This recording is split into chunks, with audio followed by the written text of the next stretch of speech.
If a ceasefire is arranged, if the war finally gets negotiated to an end, it will be extremely likely that the West will work overtime to make Russia the evil, blameworthy scapegoat. And that will take some of the pressure off of China.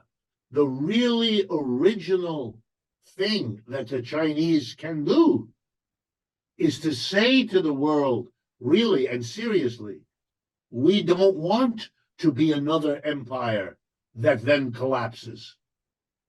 We are going to try to develop a genuinely multipolar world.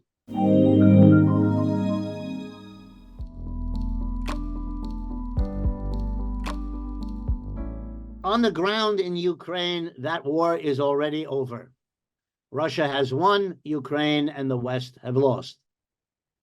The danger is that the West will be so upset by that loss that they will risk nuclear weapons. And then, of course, I have no idea where that takes the world. And I don't even want to think about it because it is so horrible. But here's the ironic way it may help. If a ceasefire is arranged, if the war finally gets negotiated to an end, it will be extremely likely that the West will work overtime to make Russia the evil, blameworthy scapegoat. And that will take some of the pressure off of China. And what you'll begin to see, and you're already seeing it, is a desperate effort led by the United States and Western Europe to separate China from Russia, to split, so that they can blame Russia and have China join, or at least stay away. The problem with that strategy is that for most Americans, they never see anything made in Russia. If you go to a store here in the United States, everything says made in China. Everything we buy, my shirt, my telephone, all the things here on my desk, they're made in China. Everybody in America knows China, right? They know that the electric cars are now coming from China, and they know that the solar panel that allows them to use the sun for electricity, it comes from China, et cetera, et cetera. So they can be told China is the evil. Nothing comes from Russia. Americans, I don't know what is imported from Russia, but you never see anything that says Russia. So that will make it more difficult. On the other hand, they have portrayed Mr. Putin as an evil warmonger. There's a warrant out for his arrest as a war criminal. They have turned Putin into Stalin. They have resurrected Stalin as a great evil, and Mr. Putin is a modern Stalin. So an enormous amount of work has been done, and they may stay with that, but that will put pressure on China, as you already have. American leaders go to China and tell you not to send the goods, not to trade with Russia, not to buy Russian oil and gas. I mean, China doesn't listen, and the Russians, I know, are grateful for that. The Indians don't listen either, and they buy the Russian oil and gas, and that made the Western sanctions against Russia useless. It has changed world history. But my guess is it's going to take a lot of work, and I hope the Chinese do that work, because it'll make it more likely that we succeed in having a world where we work out our differences rather than end up in warfare against one another. Because if you want to get an idea of where that leads, just look at Ukraine or look at Gaza, and you can see what warfare will do. It solves nothing and only makes everything much, much worse. It's our history. It's always the answer. It's our history. Let me give you an example. When the United States decided it did not want anymore to be a colony of Great Britain, which is how, remember, the British came to North America. They ethnically cleaned. That is, they slaughtered the people who lived here. The indigenous, original American people were killed in huge numbers by the arriving British. Okay, they set up a colony with settlers from Europe who came. Okay, then at a certain point, 1776, These people here didn't want to be a colony anymore.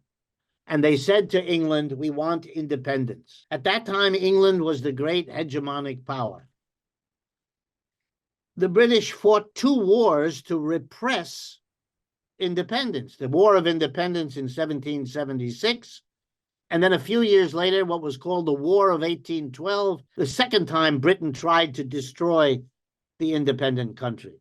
So this country was born in a struggle against a hegemonic empire, Britain. That's why this is the way it thinks about the world. Over the 19th century, after it had defeated Britain in both of those wars, it began to economically develop as an independent country, and it saw its job as replacing Britain. They thought that's the way the world works. You've had the Roman Empire, the Greek Empire, the Turkish Empire, the British Empire, and now it's our turn. We have the American Empire. So they anticipated that it would last forever. This is a little childish, right? No empire has lasted forever. Every empire that went up also fell down at some point. But they didn't want to think about that, just like the British didn't want to think about the end of their empire. So after World War II, the United States discovered itself in an incredibly unique position. All the other potentially competitive economies had been destroyed. Britain, France, Germany, Japan, Russia, China. Many people killed, much destruction of railroads, of factories. You know the condition of all of the United States. No bomb fell here. With the exception of Pearl Harbor at the very beginning of the war, there was no combat here. The number of Americans killed much smaller than many other countries, and no destruction. In fact, the United States came out of a Great Depression in the 1930s, and the war picked the economy up. Half the unemployed people were given a uniform and put into the military, and the other half of the unemployed people got jobs in factories making the guns and the bullets and the uniforms that the people who went into the army used. So the irony was, at the end of the war in 1945, the United States was the absolutely dominant economic power. The rebuilding of Europe, the Americans paid for that. The Americans produced and literally shipped to Germany, France, the equipment, the machines, everything. So the last 75 years, from roughly 1945 to roughly 2010, 2015, have been the United States absolutely dominant. And given their history of one empire after another, including their own, their assumption is that that's what the Chinese are going to do.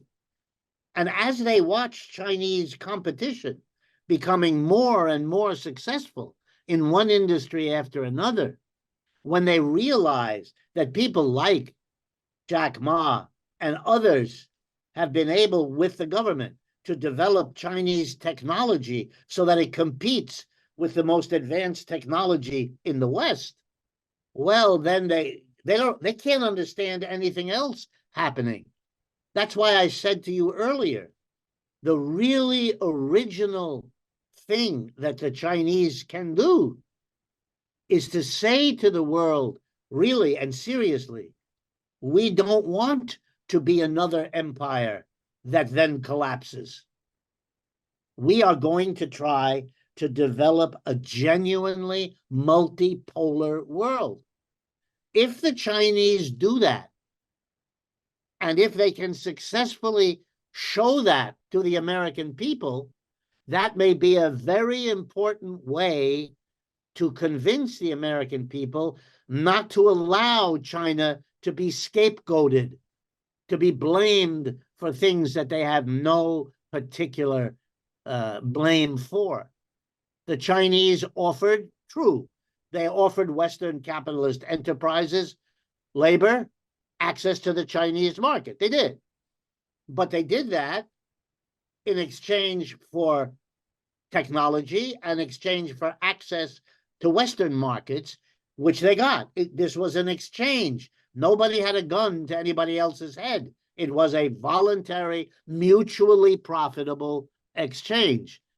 If the Chinese can get that idea across, if they can make it credible that their goal is not to be the hegemon that replaces the United States, then you could get a very different history. But that is not easy to do.